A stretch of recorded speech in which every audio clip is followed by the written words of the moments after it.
On the sprawling, sunny estate in Northern California, a big, good-natured dog named Buck rules the yard like he owns the place, which frankly, he kind of does. He's half St. Bernard, half Scotch Shepherd, raised in comfort on Judge Miller's property, treated like family, and blissfully ignorant of the fact that life can change on a dime. That early, cozy life is where the movie lets us get comfortable with Buck's personality. Curious, loyal, strong, and with a streak of mischief that makes you instantly root for him. And then, in classic story fashion, everything changes. Buck is stolen in the night, loaded onto a ship, and begins an unforgettable journey up to the Yukon during the Klondike Gold Rush. On the ship, and once he reaches Skagway, Buck meets the first humans who try to put him to work. There's Perrault and Francois, a pair of Canadian mail couriers who see Buck's strength and brains and train him to pull a sled.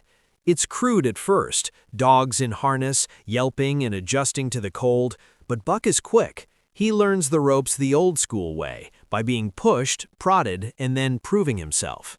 The movie shows this training with a real affection for the physicality of it, the rhythm of sledding, and the tight-knit hierarchy of the team.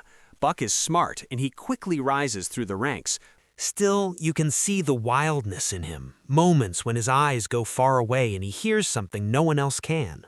Of course, any good sled team has a bully. Spitz is that bully, slick, ruthless, and used to being top dog. Spitz picks fights, steals food, and exerts leadership through fear. Buck, who's not about to let a bully run his life, doesn't back down. The rivalry simmers and boils until it explodes, a brutal, teeth-clashing confrontation out on the ice that's one of the film's big set pieces. Buck doesn't win just by brute strength. He wins because he's clever, because he's been learning and adapting. That victory marks a turning point. He becomes the lead dog, and with that role comes responsibilities, glory, and new challenges. The movie keeps a steady beat between the physical trials, blizzards, treacherous crossings, skirmishes with wildlife, and quieter emotional beats. There are scenes where Buck dreams of the primordial call of the wild, a haunting pull he doesn't fully understand but feels deep in his bones. These sequences are cinematic and a little mystical, hinting at the idea that Buck is partly domestic and partly something else entirely, descended from wolves, drawn to the open, to running free. It's a theme that runs through everything he does, tugging at him when he least expects it. Interspersed with Buck's arc is the human one, and that's where Harrison Ford's John Thornton shows up and really lifts the movie. Thornton is a rough-around-the-edges prospector with a soft spot he hides under a beard and a gruff attitude. He's the kind of man who sees Buck and recognizes something familiar, damage and potential in equal measure. Their meeting is one of those movie moments that feels inevitable. Buck is exhausted, abused, nearly given up on by other humans, and Thornton steps in with a steadiness and kindness that rewires the dog's world. The bond that forms between man and dog here is the emotional center of the film. Thornton treats Buck with respect rather than control, and Buck responds with an almost human loyalty that's tender without being sappy. But the movie doesn't stay cozy for long. Hal, Charles, and Mercedes arrive later on, a trio of luckless, ill-prepared gold seekers who buy their way into a sled team they can't handle. Their greed and incompetence lead to tragedy. They overload their sled, make poor decisions, and the dogs suffer. Buck is forced into situations that test everything he's learned, fighting for survival, pushing through exhaustion, and watching humans he's trusted make catastrophic choices.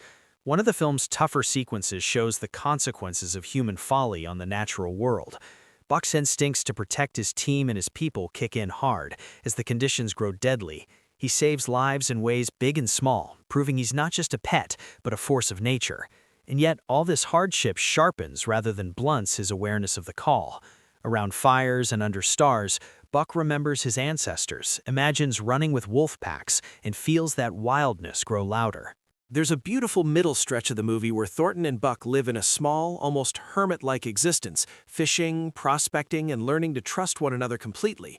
Thornton is not perfect, he has regrets and a temper, but his tenderness toward Buck is genuine, and the film earns it. They roam the rivers, find brief gold strikes, and bond over the simplicity of life on the trail.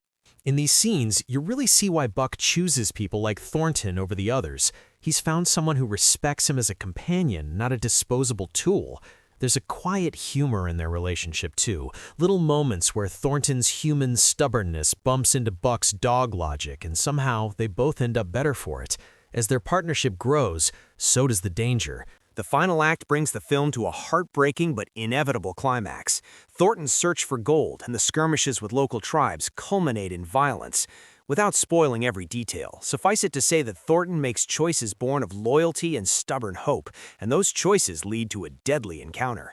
Buck, who by now has become not just a pet, but a member of Thornton's very soul, reacts with a ferocity and intelligence that's terrifying and cathartic. He avenges Thornton in a primal, dramatic sequence that underscores the movie's thesis: nature and love can be brutal and beautiful in equal measure. In the aftermath, Buck faces the final test of his identity. He's lost the man who taught him kindness, and the wild he's been hearing his whole life is louder than ever. The movie gives us a bittersweet resolution. Buck answers the call, running with the wild pack, leading them and finding a place that speaks to his deeper self. But the film also leaves room for memory. Buck doesn't forget Thornton. He visits, in a sense, in the ways he remains loyal to what Thornton taught him and to the love they shared. It's a touching end that doesn't cheat on the harsher realities of the story. Throughout, the movie balances spectacle and intimacy. The landscapes are gorgeous, sweeping snowfields, cold rivers, and forests that feel alive, and they're used to highlight Buck's journey from domestic life to the raw, beautiful chaos of nature. The film doesn't shy away from the darker parts of the story. Greed, cruelty, and the high human cost of the gold rush are on full display. But those elements make the tenderness between Thornton and Buck more meaningful. If you're gonna suffer, it helps when you get the payoff of a genuine, earned connection. There are lighter moments, too. Buck's puppy-like curiosity about new things, Thornton's dry one-liners, and the film's occasional wink at the absurdity of humans who think they can master the wild without being changed by it. The movie can be sentimental at times, but it mostly earns the sentiment by committing to character work and giving weight to Buck's perspective without turning him into a caricature. The voiceover and dreamlike sequences that hint at Buck's ancestral memory are handled with enough restraint to keep them effective rather than kitschy. In the end, The Call of the Wild is a story about transformation, loyalty, and the costs and rewards of following one's nature. Buck's journey from pampered pet to fierce leader is visceral and moving, and the relationship with John Thornton gives the whole adventure a beating heart. It's a film that can make you laugh, make you wince, and ultimately make you think about what we owe to the animals and people who change our lives. You come away feeling a little raw, a little uplifted, and oddly nostalgic for the kind of simple, honest bond that can exist between a man and his dog. Thanks for watching, and don't forget to like and subscribe if you want to watch more videos like this.